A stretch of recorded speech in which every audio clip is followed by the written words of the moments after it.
సార్వత్రిక ఎన్నికల్లో వారణాసి నుంచి పోటీ చేసిన ప్రధానమంత్రి నరేంద్ర మోదీ మెజారిటీ 1,52,000కు పడిపోవడంపై చర్చ ఇప్పటికీ కొనసాగుతుంది. డజన్ మంది కేంద్ర మంత్రులు ప్రచారం చేసినా అక్కడ మెజారిటీ తక్కువగా వచ్చింది. 2019లో జరిగిన ఎన్నికల్లో మోదీ బనారస్ నుంచే 4,80,000 ఓట్లతో గెలిచారు. ఇక్కడ కాంగ్రెస్, సమాజ్వాదీ పార్టీలు సీరియస్గా ప్రయత్నించి ఉంటే మోడీ ఓడిపోయి ఉండేవారని చాలామంది భావిస్తున్నారు. రాయబరేలీ పర్యటన సందర్భంగా రాహుల్ గాంధీ మాట్లాడుతూ నరేంద్ర మోదీపై తన సోదరి ప్రియాంక గాంధీ పోటీ చేసి ఉంటే కనీసం 2-3 లక్షల ఓట్ల మెజారిటీతో గెలిచి ఉండేవారని వ్యాఖ్యానించారు. వారణాసిలో నరేంద్ర మోదీ స్థాయికి తగ్గ వ్యక్తిని కాంగ్రెస్ పార్టీ పోటీలో పెట్టలేదని రాహుల్ వ్యాఖ్యల సారాంశంగా కొందరు అభిప్రాయపడ్డారు. బనారస్ లోక్సభ నియోజకవర్గానికి 2014, 2019, 2024లలో జరిగిన ఎన్నికల్లో అజయ్ రాయ్ పోటీ చేశారు. ఆయన ఒక్కసారి కూడా గెలవలేదు. 2014, 2019లో అజయ్ రాయ్ భారీ తేడాతో ఓడిపోయారు. 2009లో సమాజ్వాదీ పార్టీ తరఫున ఆయన బనారస్ నుంచి పోటీ చేశారు. అప్పుడు కూడా ఓడిపోయారు. ఆయన ఎన్నికల్లో అనేకసార్లు పోటీ చేసి ఓడిపోయినా కాంగ్రెస్ పార్టీ ఆయనకు 4వ అవకాశం ఇచ్చింది. వారణాసిలో మోదీ మీద గట్టి అభ్యర్థిని పోటీకి నిలపలేదని రాహుల్ గాంధీ చేసిన వ్యాఖ్యలపై అజయ్ రాయ్ని అడిగినప్పుడు వారణాసి నుంచి పోటీ చేయాలని ప్రియాంక గాంధీని కోరాం. ప్రియాంక గాంధీ అయితే మోదీని ఓడించి ఉండేవారన్న రాహుల్ గాంధీ అభిప్రాయాన్ని నేను కూడా సమర్థిస్తానని ఆయన చెప్పారు.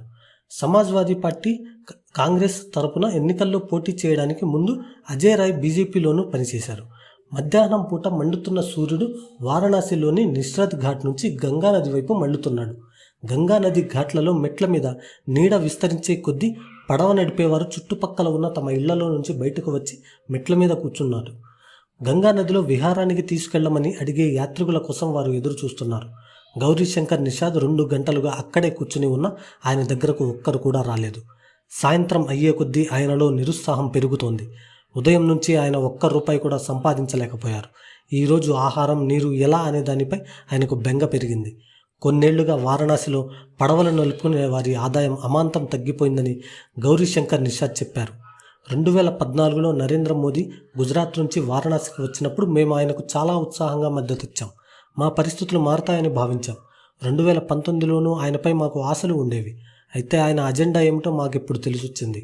2024 మేము కాంగ్రెస్కు ఓటేశాం. మాకిప్పుడు మోదీ మీద ఎలాంటి ఆశ లేదు అని గౌరీశంకర్ చెప్పారు. వాళ్ళు గంగానదిలో పెద్ద పెద్ద మరపడవలను నడుపుతున్నారు. వాటిలో ప్రయాణం అంతా ఆన్లైన్లో బుక్ అవుతుంది. క్రూయిజ్ పడవలు వచ్చిన తర్వాత మా ఆదాయం పడిపోయింది. ఆ పెద్ద పడవలతో మేము ఎలా పోటీ పడగలం అని ఆయన ప్రశ్నించారు. 2018లో ఉత్తరప్రదేశ్ ముఖ్యమంత్రి యోగి ఆదిత్యనాథ్ గంగానదిలో విలాసవంతమైన క్రూయిజ్ బోట్లను ప్రారంభించారు. క్రూయిజ్ ఎక్కి గంగానదిలో 82 ఘాట్లను చుట్టి వచ్చేందుకు ఒక్కో వ్యక్తికి ₹750 వసూలు చేస్తున్నారు. 30 మీటర్ల పొడవుండే ఆ డబుల్ డెక్కర్ క్రూజ్లో ఒకేసారి 110 మంది ప్రయాణించవచ్చు. కేవలం క్రూయిజ్ గురించే కాదు, మణికర్ణిక ఘాట్ నుంచి విశ్వనాథ్ టెంపుల్ వరకు వాళ్ళొక కారిడార్ నిర్మించారు. మేము మణికర్ణిక ఘాట్లో దుకాణాలు ఏర్పాటు చేసుకుని చేపలు అమ్ముకునేవాళ్ళం. ఈ కారిడార్ నిర్మించడం మొదలుపెట్టిన తర్వాత వాళ్ళు మా షాపుల్ని తొలగించాలని చెప్పారు. కారిడార్ నిర్మించిన తర్వాత అందరికీ షాపులు ఇస్తామని అన్నారు. అయితే షాపులు నిర్మించిన తర్వాత షాపు కావాల్సిన వారు 25 లక్షలు చెల్లించాలని చెప్పారు. రెక్కాడితే గాని డొక్కాడని మేము 25 లక్షల రూపాయలు ఎక్కడి నుంచి తేగలం? ఇలా అక్కడి పేదలను వెళ్ళగొట్టారు. మీరిప్పుడు అక్కడికి వెళ్ళి చూస్తే అక్కడ అమూల్ డైరీ బూత్, బ్రాండెడ్ షోరూంలు కనిపిస్తాయి. మోదీ బనారస్లో కూడా గుజరాతీల సంక్షేమం కోసమే పనిచేస్తున్నారు. అమూల్ గుజరాత్కు చెందిన సంస్థ. యూపీకి చెందిన పరాగ్ డైరీ ఏమైపోయింది? గంగానదిలో తిరుగుతున్న క్రూయిజ్ బోట్లను కూడా గుజరాత్ నుంచే కొనుక్కొచ్చారని గౌరీశంకర్ చెప్పారు. అభివృద్ధి జరిగినప్పుడు కొంతమందికి ఇబ్బందులు ఎదురవుతాయి. అందుకని అభివృద్ధిని ఆపలేం కదా. చట్టబద్ధంగా షాపులు ఉన్నవారికి పరిహారం అందించాం అని బీజేపీ నేత దిలీప్ పటేల్ చెప్పారు. అమిత్ షాని కూడా గంగానదిలో పడవ నడుపుతున్నారు. క్రూయిజ్ పడవల విషయంలో ఆయన కూడా అసంతృప్తితో ఉన్నారు. ప్రధాని మోదీ ఇక్కడికి వచ్చారు కాబట్టి నదిలో మా పడవలు తిరిగేందుకు అనుమతించరు. ఎందుకంటే మరబోట్లను అంటే క్రూయిజ్ను నడుపుతోంది గుజరాత్ వారే అని అమిత్ షాని అన్నారు. పడవలు నడుపుకునేవారు మాత్రమే కాదు, నేత కార్మికులు కూడా బహిరంగంగానే మోదీని విమర్శిస్తున్నారు. లక్ష్మీశంకర్ రాజ్భర్ అనే వ్యక్తి గతంలో పవర్లూమ్ మెషిన్లతో బనారస్ చీరలను తయారు చేసేవారు. కానీ ఆయన గత 5 ఏళ్లుగా రిక్షా నడుపుతూ జీవితం గడుపుతున్నారు. పేదరికం, శ్రమ కారణంగా 55 సంవత్సరాల వయసులోనూ లక్ష్మీశంకర్ 85 సంవత్సరాల వ్యక్తిగా కనిపిస్తున్నారు. లక్ష్మీశంకర్ మాట్లాడుతూ బనారసీ చీరలు ఇప్పుడు సూరత్లో తయారవుతున్నాయి.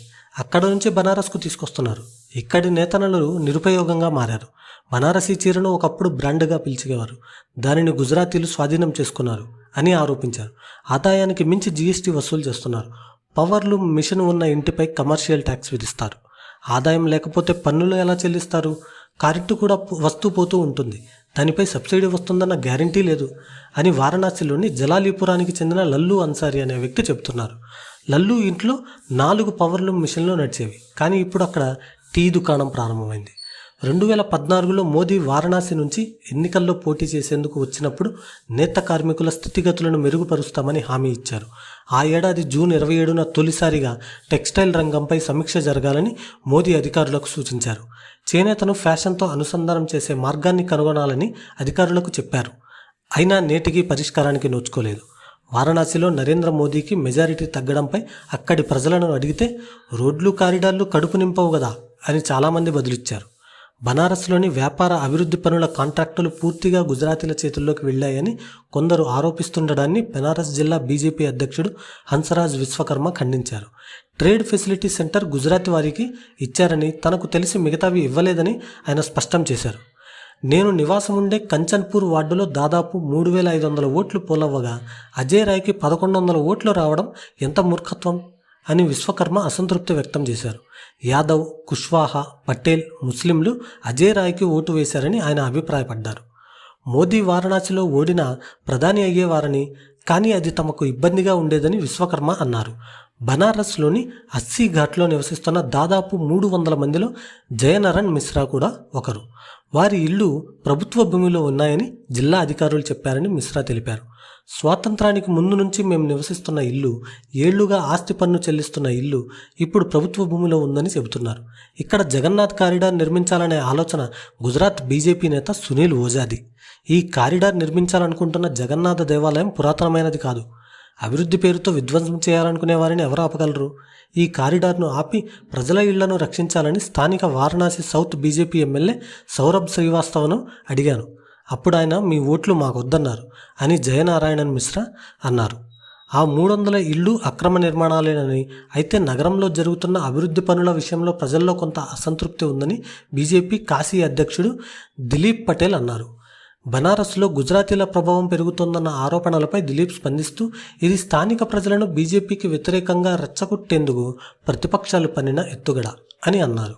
పేపర్ లీకేజ్ కూడా ప్రజల ఆగ్రహానికి కారణమైందని ఆయన భావిస్తున్నారు. కాంట్రాక్టులపై దిలీప్ స్పందిస్తూ కొన్ని గుజరాతీలు చేపట్టిన మాట వాస్తవమేనని, అయితే ఇది ప్రాంతానికి సంబంధించినది కాదని, సమర్థతకు సంబంధించిన విషయమని తెలిపారు. బనారస్లో మొత్తం 19,97,578 మంది ఓటర్లు ఉన్నారు.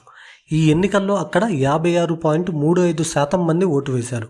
అంటే కేవలం 11,30,143 మంది ఓటర్లు మాత్రమే ఓటు వేయగా వీరిలో నరేంద్ర మోదీకి 54.24% అంటే 6,12,970 ఓట్లు వచ్చాయి. మరోవైపు కాంగ్రెస్ అభ్యర్థి అజయ్ రాయ్కి 40.74% అంటే 4,60,457 ఓట్లు వచ్చాయి. మోదీ మెజారిటీ 1,52,513 ఓట్లు. 2019 ఎన్నికల్లో మోదీకి బనారస్లో 63.6% ఓట్లు రాగా అంతకుముందు 2014లో 56.4% ఓట్లు వచ్చాయి. 2019లో నరేంద్ర మోదీ 4,79,505 ఓట్లతో విజయం సాధించారు. 2014లో 3,71,784 ఓట్లతో గెలిచారు. బెనారస్లో 2014తో పోలిస్తే 2019లో ప్రధాని మోదీ ఓట్ల శాతం 7.25% పెరిగింది. అయితే 2019తో పోలిస్తే 2024లో మోదీ ఓట్ల శాతం 9%కి పైగా తగ్గింది. 2014లో బెనారస్లో ఆమ్ ఆద్మీ పార్టీ సొంతంగా ఎన్నికల బరిలో నిలిచింది. 2019లో Samajwadi Party, Bahujan Samaj Party, RLD పొత్తు పెట్టుకున్నాయి. 2024లో సమాజ్వాదీ పార్టీ, కాంగ్రెస్ కలిసి ఎన్నికల్లో పోటీ చేశాయి. 2024లో మోదీకి వ్యతిరేకంగా బనారస్లో విపక్షాల ఓట్లు చీలిపోలేదు. ఇది మోదీ మెజారిటీపై ప్రభావం చూపిందని డేటా ద్వారా స్పష్టమవుతుంది. 2014, 2019తో పోలిస్తే ఈసారి రెండో స్థానంలో నిలిచిన అభ్యర్థికి అత్యధికంగా 40.4% ఓట్లు రాగా 2014లో రెండో స్థానంలో ఉన్న అరవింద్ కేజ్రీవాల్కు 20.3% ఓట్లు వచ్చాయి. 2019లో 18.4% ఓట్లతో శాలిని యాదవ్ రెండో స్థానంలో నిలిచారు. బనారస్ పార్లమెంటు నియోజకవర్గం పరిధిలో 5 అసెంబ్లీ స్థానాలు ఉన్నాయి. Rohania, Varanasi North, Varanasi South, Varanasi Cantonment, Sevapuri. ఈ అసెంబ్లీ నియోజకవర్గాలలో 2019తో పోలిస్తే నరేంద్ర మోదీ ఓట్లు తగ్గగా అజయ్ రాయ్ ఓట్లు పెరిగాయి.